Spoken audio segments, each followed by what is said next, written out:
the baby gonna do now with all this anger going in on his body? How does he deal with this? So enter his jargon or his phrase. It's a confusing little phrase, but he's got a thing called psychic masochism.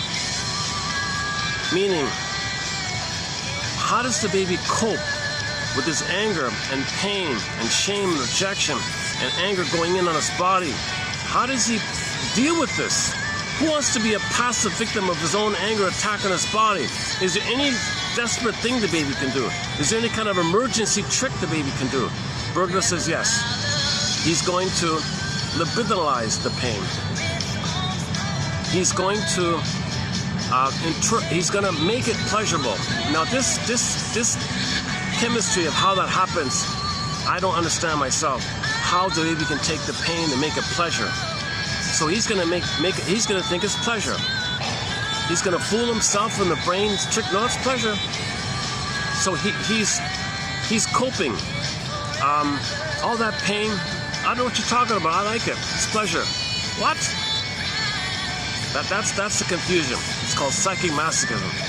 Okay, and everybody has it to one degree or another. It's a department in the unconscious that everybody has this department. Everybody has this department in the unconscious structure like that. This psychic masochism.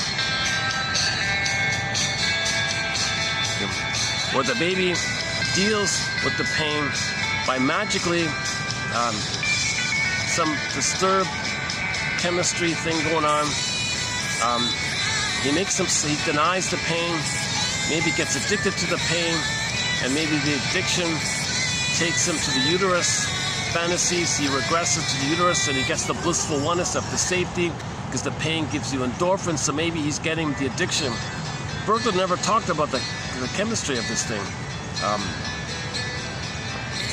That would be a huge update if someone could figure that out. How the baby libidinalized the pain. He calls it the pleasure in displeasure phenomena, the pleasure in displeasure principle, the pleasure in displeasure mechanism. So like, whoa. Okay, so now the baby is deluding himself. Okay, now this is considered a quote-unquote major crime in the unconscious. Now what? He's going to be passive and just constantly feel this pain. Well, part 2 is mother said no to him. He'll say no to himself. At least he'll have the consolation prize that he'll